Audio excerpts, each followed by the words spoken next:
शिव ही ज्योति शिव ही बाती, नहीं जो शिव तो सब कुछ माटी। हर हर महादेव। आप सभी परम भक्तों को जय श्री सीताराम, जय श्री राधे श्याम।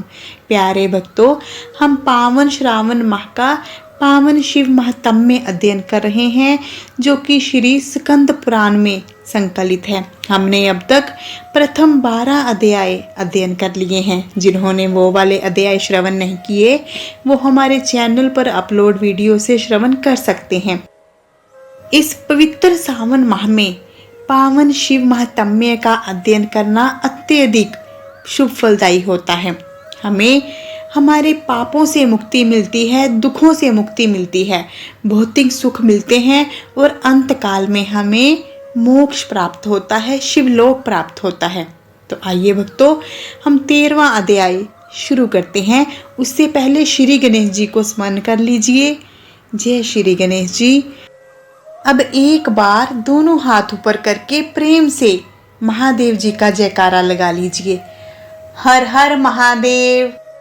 प्यारे भक्तों, हमने प्रथम 12 अध्यायों में भगवान शिव जी की महिमा के बारे में जाना, सावन माह में आने वाले व्रत तिथियों, उनके देवी देवताओं के बारे में जाना, सावन माह के 7 वारों के व्रतों के महत्व के बारे में जाना, सावन माह के सोमवार की व्रत कथा श्रवण की, स्वर्ण गौरी माँ के व्रत की कथा श्रवण की। आज हम अध्याय 13वां करेंगे, जिसमें हम धूर्वा गणपति व्रत विधान के बारे में जानेंगे।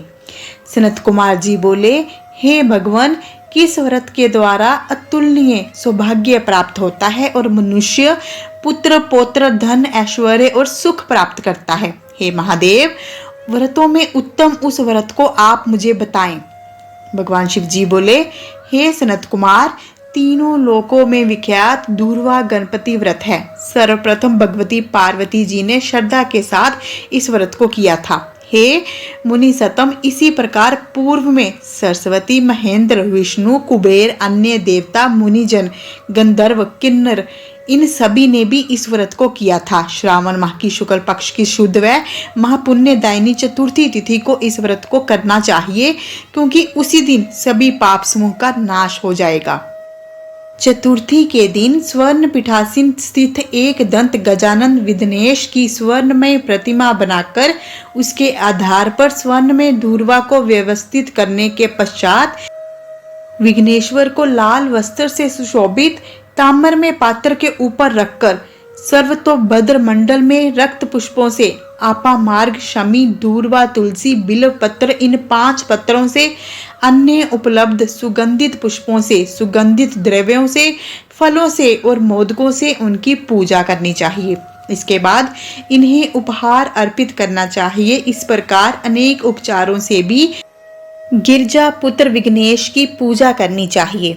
फिर इस प्रकार कहें, सुवर्ण निर्मित इस प्रतिमा में मैं विघ्नेश का आवाहन करता हूँ, कृपा निधि पधारें। इस स्वर्ण में सर्वोत्तम रत्न जटित सिंहासन को मैंने आसन के लिए प्रदान किया है, इसलिए विश्व के स्वामी इसे स्वीकार करें। हे उमासुत, आपको नमस्कार है। हे विश्वव्यापिन, हे सनातन, मेरे समस्त कष्टों को आप नष्ट कर दें। गणेश्वर देव, उमा पुत्र, मंगल का विधान करने वाले को ये अर्घ्य प्रदान करता हूँ। हे भगवान, आप मेरे इस अर्घ्य को स्वीकार करें। विनायक, शूर और वर प्रदान करने वाले को नमस्कार है। नमस्कार है, मैं आपको ये अर्घ्य समर्पित करता हूँ, इसे ग्रहण करें। मैंने गंगा आदि सभी तीर्थों से प्रार्थना पूर्वक यह जल प्राप्त किया है। आपके स्नान के लिए मेरे द्वारा प्रदत्त इस जल को स्वीकार कीजिए। सिंदूर से चित्रित और कुमकुम से रंगा हुआ ये वस्त्र युगम आपको दिया गया है, आप इसे ग्रहण करें। लंबोदर और सभी विघ्नों का नाश करने वाले देवता को नमस्कार है। उमा के शरीर के मल से आविर्भूत हैं गणेश जी, आप इस चंदन को स्वीकार करें। हे सुरश्रेष्ठ, मैंने भक्ति के साथ आपको रक्त चंदन से मिश्रित अक्षत अर्पण किया है। हे सुरसतम, आप इसे स्वीकार करें। मैं चंपा के पुष्पों, केतकी के पत्रों और जपा कुसुम के पुष्पों से गौरी पुत्र की पूजा करता हूँ। आप मेरे ऊपर प्रसन्न हो। सभी लोगों पर अनुग्रह करने और दानवों का वध करने के लिए स्कंद गुरु के रूप में अवतार ग्रहण करने वाले आप प्रसन्नता पूर्वक ये धूप लीजिए। परम ज्योति प्रकाशित करने वाले और सभी सिद्धियों को देने वाले आप महादेव पुत्र को मैं दीप अर्पण करता हूँ। आपको नमस्कार है। इसके बाद मोदक, 4 प्रकार के अन्न, पायस और लड्डू आदि का नैवेद्य अर्पण करें। मैं आपकी मुख शुद्धि के लिए आदर पूर्वक कपूर, इलायची और नागवली के दल से युक्त तांबूल आपको प्रदान करता हूँ। हिरण्य गर्भ के गर्भ में स्थित अग्नि के सुवर्ण बीज को मैं दक्षिणा रूप में आपको प्रदान करता हूँ। अतः आप मुझे शांति प्रदान कीजिए। हे गणेश्वर, हे गण अध्यक्ष, हे गौरीपुत्र, हे गजानन, हे इबानन, आपकी कृपा से मेरा व्रत पूर्ण हो। इस प्रकार अपने सामर्थ्य के अनुसार विघ्नेश का विधिवत पूजन करके उपस्कर निवेदित सामग्री सहित गण अध्यक्ष को आचार्य के लिए अर्पण कर देना चाहिए। उनसे प्रार्थना करें, हे भगवान, हे ब्राह्मण, दक्षिणा सहित गणराज की मूर्ति को आप ग्रहण कीजिए।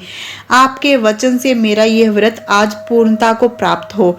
जो मनुष्य 5 वर्ष तक इस प्रकार व्रत के उद्यापन करता है वह वांछित मनोरथों को प्राप्त करता है और देहांत के बाद शिवलोक को जाता है। अथवा 3 वर्ष तक जो इस व्रत को करता है वह सभी सिद्धियां प्राप्त करता है। जो व्यक्ति उद्यापन के बिना ही इस उत्तम व्रत को करता है, विधि के अनुसार भी उसका जो कुछ किया हुआ होता है वह सब निष्फल हो जाता है। अब उद्यापन विधि बताई जा रही है। उद्यापन के दिन प्रातः काल तिलों से स्नान करें। उसके बाद व्यक्ति 1 पल या आधा पल या उसके भी आधे पल की स्वर्ण की गणपति की प्रतिमा बनाकर पंचगव्य से स्नान कराकर भक्ति और श्रद्धा के साथ इन 10 नाम मंत्रों से दुर्वा दलों से सम्यक पूजन करें। हे गणाधीश, हे उमा पुत्र, हे अग्नाशन, हे विनायक, हे ईश पुत्र, हे सर्व सिद्धि प्रदायक, हे एक दंत, हे इब वक्त्र, हे मूषक वाहन, आपको नमस्कार है। आप कुमार गुरु को नमस्कार है। इस नाम पदों से पृथक पृथक पूजन करें। पहले दिन अधिवासन करके प्रातः काल ग्रह होम करके दुर्वा दलों और मोदकों से होम करना चाहिए। उसके बाद पूर्ण आहुति देकर आचार्य आदि का विधिवत पूजन करना चाहिए और घट तुल्य थनों वाली गाय का दान अपनी सामर्थ्य के अनुसार करना चाहिए। हे वत्स, इस प्रकार व्रत करने पर मनुष्य सभी मनोरथों को प्राप्त कर लेता है। हे सनत कुमार, अपने प्रिय पुत्र गणेश के व्रत करने से संतुष्ट होकर मैं उस मनुष्य को पृथ्वी पर सभी सुख प्रदान करके अंत में उसे गति देता हूँ। जैसे दूर्वा अपनी शाखा पर शाखाओं के द्वारा वृद्धि को प्राप्त होती है, उसी प्रकार उस मनुष्य की पुत्र पौत्र आदि संतति निरंतर बढ़ती रहती है। हे सनत कुमार, मैंने दुर्वा गणपति का ये अत्यंत गोपनीय व्रत कहा है। सुख चाहने वालों को इस व्रत को अवश्य करना चाहिए। इस प्रकार श्री स्कंद पुराण के अंतर्गत ईश्वर सनत कुमार संवाद में श्रावण मास महात्म्य में दुर्वा गणपति व्रत कथन नामक 13वां अध्याय पूर्ण हुआ। हर हर महादेव। प्यारे भक्तों, विश्वास, धैर्य और प्रेम के साथ अगला 14वां अध्याय श्रवण करें। 14वें अध्याय में नाग पंचमी व्रत का महात्म्य बताया गया है। ईश्वर जी बोले, हे महामुने, श्रावण माह में जो व्रत करने योग्य है वो अब मैं बताऊंगा, आप उसे ध्यान से सुनिए। चतुर्थी तिथि को 1 बार भोजन करें और पंचमी को नक्त भोजन करें। स्वर्ण, चांदी, काष्ठ अथवा मिट्टी का 5 फनों वाला सुंदर नाग बनाकर पंचमी के दिन उस नाग की भक्ति पूर्वक पूजा करनी चाहिए। द्वार के दोनों ओर गोबर से बड़े बड़े नाग बनाएं और दधि, शुभ दुर्वा, कुरो, कनेर, मालती, चमेली, चंपा के फूलों, गंधों, अक्षतों, धूपों और मनोहर दीपों से उनकी विधिवत पूजा करें। उसके बाद ब्राह्मणों को घृत, मोदक और खीर का भोजन कराएं। इसके बाद अनंत वासुकी, शेष, पद्मनाभ, कंबल, करकोटक, अश्व, 8वां धृतराष्ट्र, शंखपाल, कालिये और तक्षक, इन सब नाग कुल के अधिपतियों को और इनकी माता कटु को भी हल्दी और चंदन से दीवार पर लिखकर फूलों आदि से इनकी पूजा करें। उसके बाद बुद्धिमान को चाहिए कि वामी में प्रत्यक्ष नागों का पूजन करे और उन्हें दूध पिलाए। घृत और शर्करा मिश्रित पर्याप्त दुग्ध उन्हें अर्पित करे। उस दिन व्यक्ति लोहे के पात्र में पूरी आदि ना बनाए, नैवेद्य के लिए गोधूम का पायस भक्ति पूर्वक अर्पण करे। भुने हुए चने, धान का लावा और जौ सर्पों को अर्पित करना चाहिए और स्वयं भी उन्हें ग्रहण करना चाहिए। बच्चों को भी यही खिलाना चाहिए, इससे उनके दांत मजबूत होते हैं। सांप की बांबी के पास श्रृंगार युक्त स्त्रियों को गायन और वादन करना चाहिए और इस दिन को उत्सव की तरह मनाना चाहिए। इस विधि से व्रत करने पर सर्प से कभी भी भय नहीं होता। हे विप्र, मैं लोगों के हित की कामना से आपसे कुछ और भी कहूँगा। हे महामुने, आप उसे सुनिए। हे वत्स, नाग के द्वारा डसा गया मनुष्य मरने के बाद अधोगति को प्राप्त होता है और अधोगति में पहुंचकर वह तामसी सर्प होता है। इसकी निवृत्ति के लिए पूर्वोक्त विधि से एक भुक्त आदि समस्त कृत्य करें और ब्राह्मणों से नाग निर्माण और पूजा आदि आदर पूर्वक कराएं। इस प्रकार 12 माहों में प्रत्येक माह में शुक्ल पक्ष की पंचमी तिथि को इस व्रत का अनुष्ठान करें और वर्ष के पूरा होने पर नागों के निमित्त ब्राह्मणों और सन्यासियों को भोजन कराएं। किसी पुराण ज्ञाता ब्राह्मण को रतन जटित स्वर्ण में नाग और सभी उपस्करों और बछड़े सहित गौ प्रदान करें। दान के समय सर्वव्यापी, सर्वगामी, सब कुछ प्रदान करने वाले अनंत नारायण का स्मरण करते हुए ये कहना चाहिए, हे गोविंद, मेरे कुल में अगर कोई व्यक्ति सर्प दंश से अधोगति को प्राप्त हुए हैं, वे मेरे द्वारा किए गए व्रत और दान से मुक्त हो जाएं। ऐसा उच्चारण करके अक्षयुक्त और श्वेत चंदन मिश्रित जल वासुदेव के समक्ष भक्ति पूर्वक जल में छोड़ दें। हे मुनि सतम, इस विधि से व्रत के करने पर उसके कुल में जो सभी लोग सर्प के काटने से भविष्य में मृत्यु को प्राप्त होंगे या पूर्व में मर चुके हैं, वे सब स्वर्ग गति को प्राप्त करेंगे। साथ ही हे कुल नंदन, इस विधि से व्रत करने वाला अपने सभी वंशजों का उद्धार करके अप्सराओं के द्वारा सेवित होता हुआ शिवलोक को प्राप्त होता है। जो लोग शुक्ल पक्ष की सभी पंचमी तिथियों में नक्त व्रत करके भक्ति संपन्न होकर पुष्प आदि उपहारों से सौभाग्यशाली नागों का पूजन करते हैं, उनके घरों में मणियों की किरणों से विभूषित अंगों वाले सर्प उन्हें अभय देने वाले होते हैं और उनके ऊपर प्रसन्न रहते हैं।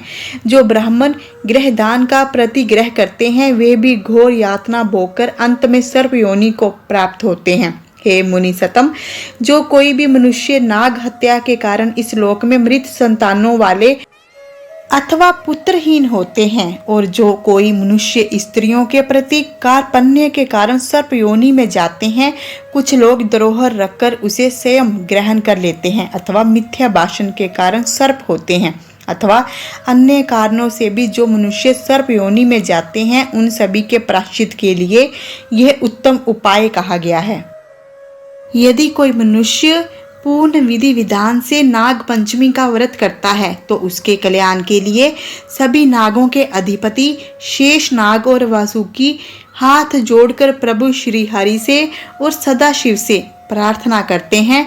तब शेष और वासुकी की प्रार्थना से प्रसन्न हुए परमेश्वर शिव और विष्णु उस व्यक्ति के सभी मनोरथ पूर्ण कर देते हैं। वह नागलोक में अनेक प्रकार के विपुल सुखों का उपभोग करने के बाद उत्तम वैकुंठ अथवा कैलाश में जाकर शिव और विष्णु का घन बनकर परम सुख प्राप्त करता है। हे वत्स, मैंने आपसे नागों के इस पंचमी व्रत का वर्णन कर दिया है। इसके बाद अब आप अन्य कौन सा व्रत सुनना चाहते हैं उसे बताइए।